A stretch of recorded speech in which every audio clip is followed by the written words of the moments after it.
जय हिंद दोस्तों। आज लेह लद्दाख के बारे में आपको बताते हैं। लेह लद्दाख यात्रा मेरे लिए एक सपने को साकार होते हुए और उसे जीते हुए महसूस करने जैसी थी। आज हम लेह लद्दाख यात्रा के बारे में इस वीडियो के माध्यम से बताने का प्रयास करते हैं, जिससे आप सभी लेह लद्दाख यात्रा करना चाहें तो आपको आसानी हो। दोस्तों, सबसे पहले लेह लद्दाख के बारे में आप लोग को जानना चाहिए। लद्दाख उत्तर भारत के पश्चिमी हिमालय का सबसे ठंडा, ऊंचा, अद्भुत एवं एक खूबसूरत भूभाग है।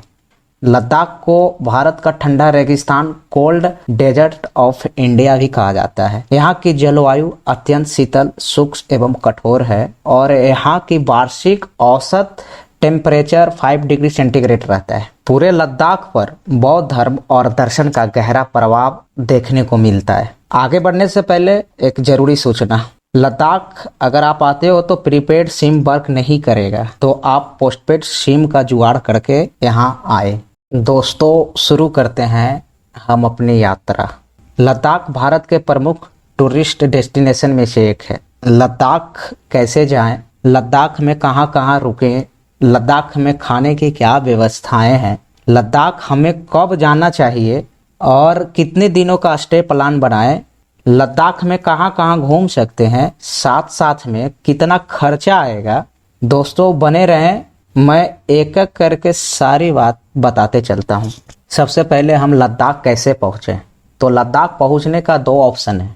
पहला ऑप्शन बाई रोड से, और बाई रोड से भी 2 ऑप्शन है। पहला रास्ता मनाली यानी हिमाचल प्रदेश से होकर आ सकते हैं, जिसकी दूरी 430 किलोमीटर है। दूसरा श्रीनगर, जो जम्मू कश्मीर से होकर आ सकते हैं, जिसकी दूरी 419 किलोमीटर है। लद्दाख में प्रवेश करने के बाद लद्दाख के अंदर घूमने के लिए जरूरत पड़ती है परमिट की, तो आप ऑनलाइन साइट पर जाकर आवेदन कर लें और अपना परमिट इशू करवा लें। दूसरा ऑप्शन होता है फ्लाइट से। दोस्तों, फ्लाइट के जरिए लद्दाख पहुंचना सबसे अच्छा तरीका है। यह आसान और सुगम भी है। भारत के प्रमुख शहरों से लेह तक डायरेक्ट फ्लाइट सर्विस उपलब्ध है। हमारी इस यात्रा जो हो रही है वो बाई फ्लाइट के माध्यम से होगी। हमारी लद्दाख की यात्रा बाई फ्लाइट के माध्यम से हो रही है, कोलकाता से दिल्ली, दिल्ली से लेह लद्दाख। इस यात्रा में होटल से लेकर कार सर्विस तक प्री बुकिंग ऑलरेडी कर चुके हैं। चलिए दोस्तों, हम लेह लद्दाख पहुंच चुके हैं। तो सबसे बड़ा प्रश्न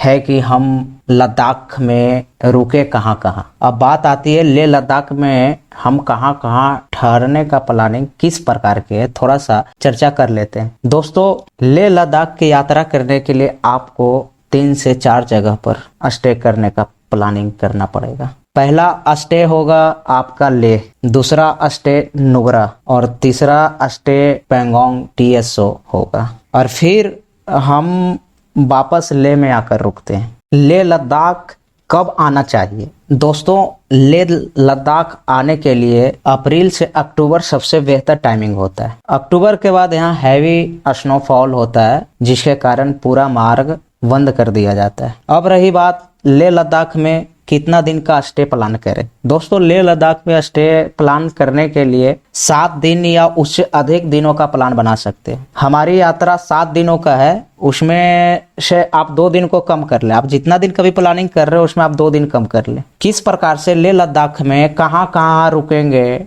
तो बात कर लेते हैं कि हम 7 दिन कैसे कैसे और कहाँ कहाँ रुकने और घूमने का प्लान किए हैं। संक्षिप्त जानकारी देते हैं, शुरू करते हैं। पहला और दूसरा दिन हमें लेह में रुकना है और हम लेह में द फॉक्स गेस्ट हाउस में रुके हैं। यहाँ सिंगल बेड का चार्ज 800 रुपये और डबल बेड का चार्ज 1500 रुपये है। इंक्लूडेड ब्रेकफास्ट, लंच और डिनर खुद के पैसे से खाना होगा। इसका कॉस्ट 180 रुपये से शुरू होता है। तीसरा दिन हम भाया खारदुंगला होते हुए नुब्रा वैली जाते हैं।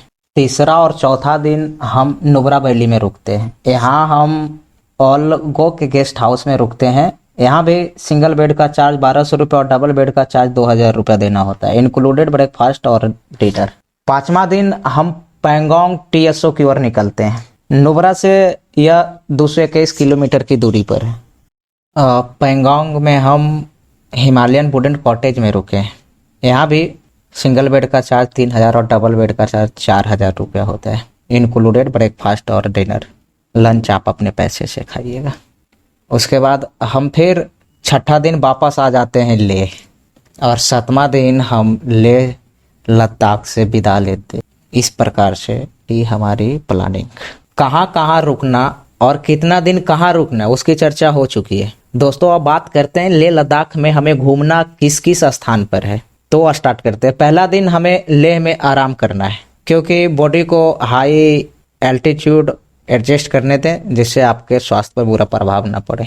दूसरा दिन लेह के अंदर जो भी साइट सीन है उसको कवर करना है। लेह में देखने लायक जगह में से हॉल ऑफ फेम, लद्दाख में भारतीय सेना की वीरता व कुर्बानियों का इतिहास समेटे है। यहाँ भारतीय सेनाओं की उपलब्धियों को संजो कर रखा गया है। यहाँ से आगे बढ़ने पर स्पुतनिक मठ देखने को मिलता है। यहाँ की व्यू बहुत ही शानदार है। फिर आगे बढ़ने पर आपको पत्थर साहिब गुरुद्वारा मिलता है, जो सेना के द्वारा संरक्षित किया जाता है। आप वहाँ भी जा सकते हैं। अगला पड़ाव संगम पॉइंट होता है।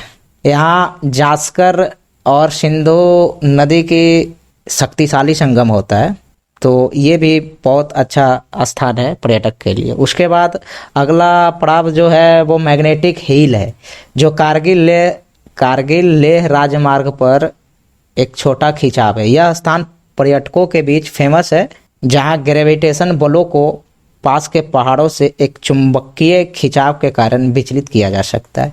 अगली यात्रा लेह पैलेस में है। शाही परिवार का पूर्व निवास एक पहाड़ी तक फैला हुआ 7 मंजिला इमारत है, जिसे म्यूजियम में परिवर्तित कर दिया गया है। फिर हम वापस लेह होटल लौट जाते हैं।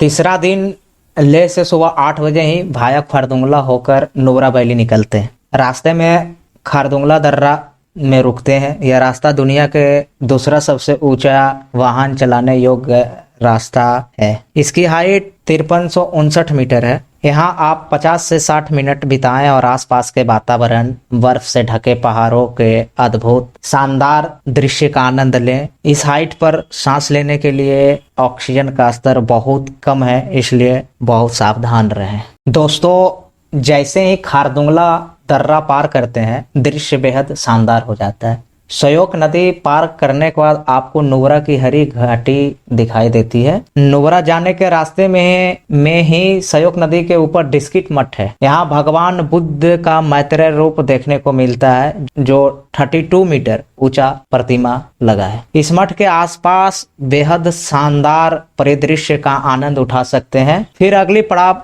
सैंड ड्यून्स होता है। यहाँ का परिदृश्य समान रूप से आकर्षक है। कम से कम कहने के लिए रेत के टीलों के साथ जहां तक आंखें देख सकता है, चारों तरफ चट्टानी पहाड़ों से घिरा हुआ है। सैंड ड्यून्स में आप ठंडे प्रदेश में पाए जाने वाले 2 कुंवर वाले ऊंट या उसी को बैक्टीरियन ऊंट का भी आनंद ले सकते हैं। इसकी सवारी भी कर सकते हैं। पर हेड आपको 400 रुपया देना होगा। फिर हम लोग शाम में होटल में चेक इन करते हैं और रेस्ट करते हैं। चौथा दिन हम नुब्रा वैली में ही रुकेंगे। अगली सुबह जल्दी उठें और नाश्ता करके तैयार हो जाएं, क्योंकि आज हमें हिंदुस्तान के आखिरी विलेज तुर्तुक और थांग विलेज जाना है। यह गांव 1971 के जंग में पाकिस्तान से भारतीय सेना ने छीन लिया था। यह विलेज आज टूरिस्ट विलेज के रूप में फेमस हो गया है। तुर्तुक विलेज घाटी में बसा हरा भरा एक खूबसूरत जगह है। अगली पड़ाव थांग विलेज है। यह विलेज इंडो पाक बॉर्डर पर है। यहाँ से आप बाइनाकुलर के माध्यम से पाकिस्तान बॉर्डर भी देख सकते हैं। इसके लिए आपको 50 रुपये पे करने होते हैं। थांग विलेज में आपको एक पाकिस्तानी नागरिक गो वाली के नाम से फेमस है, उनसे मुलाकात कर सकते हैं। गो वाली की कहानी आपको बताते हैं। वो बचपन में माँ बाप से बिछड़ कर जाता है और गलती से इंडियन बॉर्डर में प्रवेश कर लेता है, तो भारतीय सेना उसे पकड़ लेता है। फिर उसकी शिक्षा दीक्षा भारत के अंदर में ही होता है और उसके बाद इंडिया में ही उसे पनाह दे दिया जाता है। गो वाली बहुत ही तेज तरार होते हैं। ये हर काम में माहिर होते हैं। अगर आप थांग विलेज जाते हो तो उनसे बातचीत जरूर करें, आपको बहुत अच्छा लगेगा। अब हम लोग यहाँ से नुब्रा वैली के होटल में लौट जाते हैं, फिर रेस्ट करते हैं। अगला दिन यानी 5वां दिन हमें नुब्रा से पेंगोंग लेक की ओर निकलना है। यह दूरी 221 किलोमीटर है। नुब्रा से पेंगोंग लेक लगभग जाने में 6 घंटे का समय लग जाता है। पेंगोंग लेक रास्ते से ही ब्लू वाटर दिखने लगता है जब आप नज़दीक पहुँचते हैं। सबसे पहले होटल पहुंचकर चेक इन कर लें, उसके बाद निकल पड़ते हैं पेंगोंग लेक के किनारे। अपने रंगीन ब्लू वाटर के लिए फेमस पेंगोंग लेक लद्दाख के प्रमुख आकर्षणों में से एक है। यहाँ आपको थ्री इडियट मूवी से संबंधित मनोरंजन की ढेर सारी सुविधाएं उपलब्ध है। इसके लिए आपको कुछ रुपये देने होते हैं। यहाँ भी ऑक्सीजन का स्तर कम रहता है, तो ज़्यादा भाग दौड़ से बचें। पेंगोंग लेक पहुँचना मेरे लिए आनंदित क्षण था। यहाँ की सैर सपाटा करने के बाद वापस होम स्टे में आकर रेस्ट करें। अगली सुबह और भी ज़्यादा जगह पर जाना है, क्योंकि यह हमारी लास्ट दिन है। दोस्तों, छठा दिन हम सभी पेंगोंग लेक से लेह की ओर रवाना होते हैं। लद्दाख में घूमने के माध्यम से आखिरी दिन है, लेकिन मत सोचो कि यह पिछले वाले के तुलना में कम रोमांचक नहीं है। यह दूरी 220 किलोमीटर है। पेंगोंग से लेह तक की यात्रा में 6 घंटे का टाइम लगता है और यह आपको 5360 मीटर की हाइट पर दुनिया का सबसे ऊंचा वाहन चलाने योग्य रास्ता छांगला दर्रा स्थित है। छांगला दर्रा के शीर्ष पर जाने का एक अविश्वसनीय अनुभव होता है। छांगला दर्रा में आप 30 से 50 मिनट तक बिताएं और आसपास के वातावरण, बर्फ से ढके रास्तों और पहाड़ों के अद्भुत मनमोहक दृश्य का आनंद लेते हुए हम सभी आगे बढ़ते हैं। छांगला से लेह के रास्ते में एक और लंबा और समृद्ध इतिहास लिए हुए आपको एक मठ मिलता है, यानी हेमिस मठ की बात कर रहे हैं। इसमें आपको एक म्यूजियम भी है। इसे लद्दाख के सबसे बड़ा मठों में से एक माना जाता है। यहाँ से आगे बढ़ने पर आपको एक और मठ देखने को मिलता है, उसका नाम थिक्से मठ है। यह मठ भी बहुत ही शानदार कलाकृति से भरा हुआ है। अगली पर आप हम लोग का रैंचो स्कूल है, यहाँ भी आकर आप मौज मस्ती कर सकते हैं। इसके बाद हम लेह पहुँचते हैं और लेह बाजार में शॉपिंग कर लेते हैं। जो भी खरीदारी करनी है उसको आज ही निपटा लीजिए। उसके बाद हम होटल पहुंचकर रेस्ट करते हैं। लेह लद्दाख से जाने से पहले आपको खर्चा बताना जरूरी है। लेह लद्दाख में रहना और खाना मिलाकर पर हेड 10,000 रुपया खर्चा हो सकता है। इस यात्रा में कार सर्विस प्रोवाइडर को 30 से 40,000 के बीच में पे करना होता है। इस यात्रा में हम लोग कुल मिलाकर 5 लोग थे, तो पर हेड 5,000 से 6600 के बीच कॉस्ट आया। तो लेह लद्दाख में कुल मिलाकर पर हेड 17,000 रुपया खर्चा लगा। अब बात कर लेते हैं आने जाने की। तो फ्लाइट से आने जाने छोड़कर अगर आप इसको ऐड करते हो तो 17,000 रुपया। अगर आने जाने का किराया भी ऐड करते हो तो आने जाने का किराया 18,000 रुपया है, यानी कुल मिलाकर 35,000 रुपया आपका कॉस्ट पड़ सकता है पूरा लेह लद्दाख घूमने के लिए। दोस्तों, अब रही 7वां दिन। तो 7वां दिन हम सभी लेह लद्दाख को टाटा बाय बाय करते हुए आप जहां से यात्रा शुरू किए थे फिर वही दुनिया में लौट जाते हैं। इस तरह से हमारे जीवन की सबसे लंबी और यादगार यात्रा का समापन हुआ। धन्यवाद दोस्तों। अगर यह वीडियो आपको अच्छी लगे, लाइक, शेयर और सब्सक्राइब जरूर करें। साथ ही साथ बेल आइकन को दबाना ना भूलें।